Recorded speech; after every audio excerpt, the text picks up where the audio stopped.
यहाँ पर जान पर बनाएगी। अब तो दम लगा के भाग ले भाई।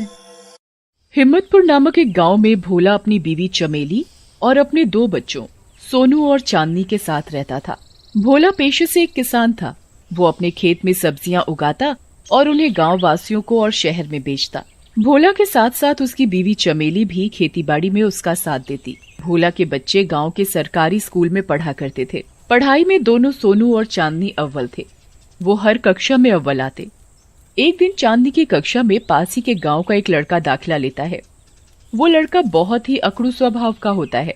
वो कक्षा के हर बच्चे को किसी न किसी तरीके से परेशान करता। एक दिन वो लड़का केशव अपनी कक्षा में सभी बच्चों को जादू टोटके और भूतों की कहानी सुनाता है। केशव की भूतिया कहानी सुनकर चांदनी बहुत डर जाती है और वो घर जाती है। घर जाकर चांदनी अपने पिताजी से पूछती है, पिताजी क्या ये भूत प्रेत सच में होते हैं?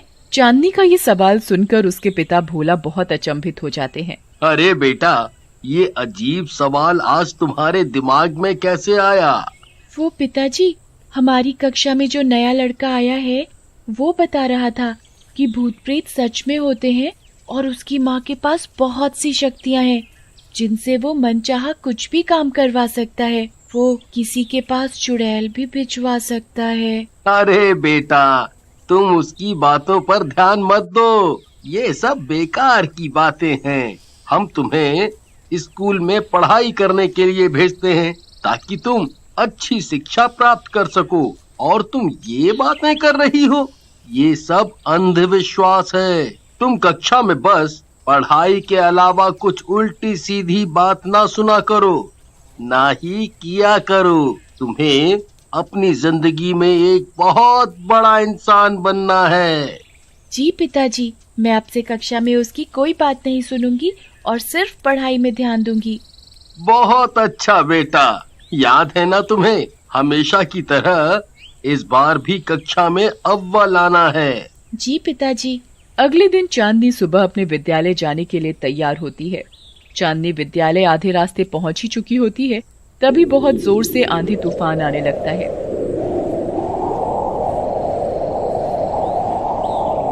चांदनी थोड़ी देर पेड़ के नीचे खड़ी हो जाती है। कुछ ही देर बाद तूफान रुक जाता है और चांदनी अपने विद्यालय की तरफ बढ़ जाती है।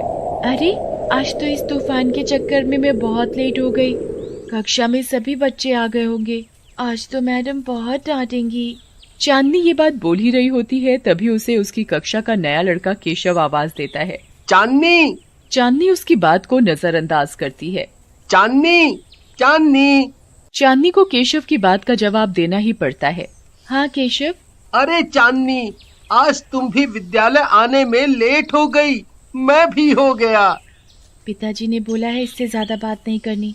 वो खेत में इतनी मेहनत करते हैं सिर्फ और सिर्फ हम दोनों भाई बहनों के लिए, ताकि हम दोनों अच्छी शिक्षा ले सके। मुझे अब इसकी बेफालतू झूठी बातों में नहीं आना। अरे चांदनी, तुम कल ज्यादा डर तो नहीं गई थी ना भूत वाली बातों से? तुम बहुत अच्छा मजाक कर लेते हो केशव। मैंने इस बारे में अपने पिताजी से भी बात की थी। उन्होंने मुझे बताया ऐसा कुछ नहीं होता है। चांदनी की ये बात सुनकर केशव बहुत जोरों से हंसने लगता है। ये तुम क्या कह रही हो चांदनी? इन सब बातों को मजाक में नहीं लेते। ये तुम्हारी अच्छी खासी हंसती खेलती जिंदगी खराब कर सकती है। तुम्हें ये सब बातें कैसे पता? और तुम इन सब बातों में इतना विश्वास कैसे रख सकते हो? मेरी माँ। क्या मेरी माँ? तुम क्या बोले जा रहे हो केशव? मेरी माँ को काला जादू आता है। वो चाहे तो कुछ भी कर सकती है। वो अपने घर में रहकर अपने काले जादू से तुम्हारे घर पर सब कुछ देख सकती है और कुछ भी कर सकती है। ये कैसा मजाक है? तुम ये डराना मुझे बंद करो और विद्यालय के लिए थोड़ी जल्दी जल्दी पैर चलाओ। देखते ही देखते केशव और चांदनी अपने विद्यालय पहुंच जाते हैं। केशव और चांदनी अपनी कक्षा में पढ़ाई करते हैं और अपने अपने घर चले जाते हैं। घर पहुंचकर चांदनी के दिमाग में केशव की बताई गई बातें ही चल रही थी। चांदनी फिर अपने पिताजी से, पिताजी क्या ऐसा हो सकता है कि कोई अपने घर से हमारे घर में सब कुछ देख सकता हो? मतलब मैं तुम्हारी बात समझा नहीं चांदनी बेटा। पिताजी, वो हमारी कक्षा में जो केशव है ना, वो बता रहा था कि उसकी माँ को काला जादू आता है। वो चाहे तो कुछ भी कर सकती है। उनकी शक्तियाँ इतनी मजबूत हैं कि वो अपने घर बैठे बैठे हमारे घर में सब कुछ देख सकती हैं। चांदनी की ये बात सुनकर भोला बहुत गुस्से में आ जाता है। चांदनी बेटा, तुम ये क्या रोज फजूल की बातें लेकर बैठ जाती हो? लगता है तुम्हारा पढ़ाई में ध्यान नहीं है अब बिल्कुल।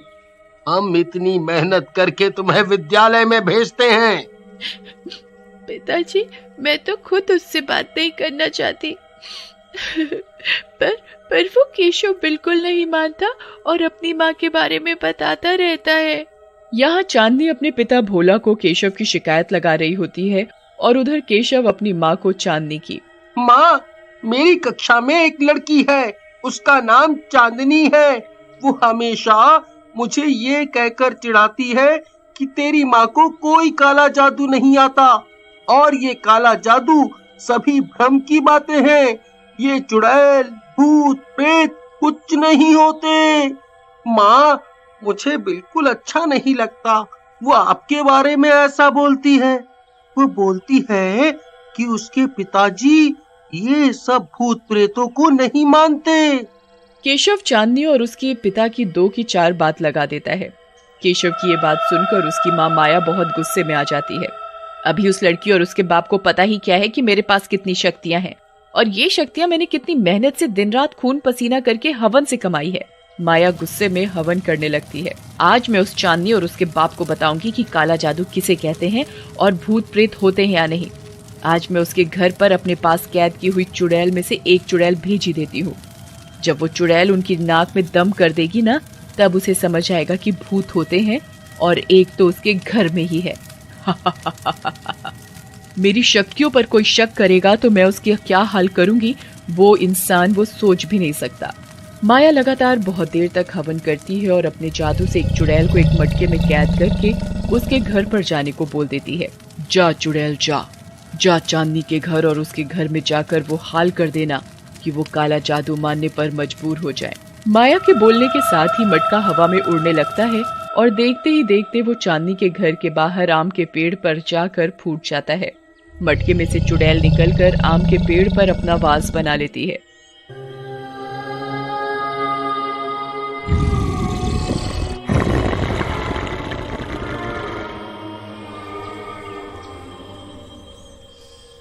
चुड़ैल के चांदनी के घर आते ही उसके घर में कुछ अजीबोगरीब हरकतें होने लगती हैं।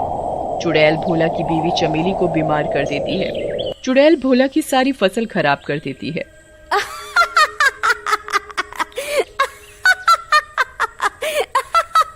अब इन्हें पता लगेगा कि चुड़ैल और भूत क्या होते हैं और हमारे अंदर कितनी शक्ति है। जहाँ चांदनी और उसका भाई कक्षा में अव्वल नंबर से पास होते, वो दोनों अब फेल होने लगे थे। भोला कुछ समझ नहीं पा रहा था कि आखिरकार उसके घर में ये क्या हो रहा है। फिर एक दिन भोला अपने खेत में सब्जियां बो रहा होता है। तभी उसे महसूस होता है कि उसके पीछे कोई चल रहा है। वो पीछे मुड़कर देखता है पर उसे कोई नहीं दिखता।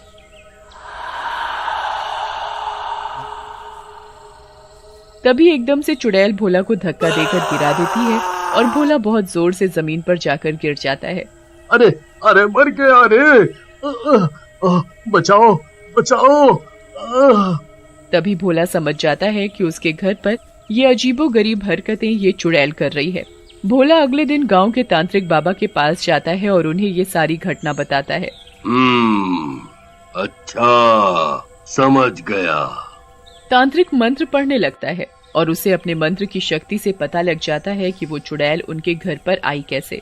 तांत्रिक भोला को ताबीज देता है और बोलता है, इसे अपने घर के मेन गेट पर लगा ले।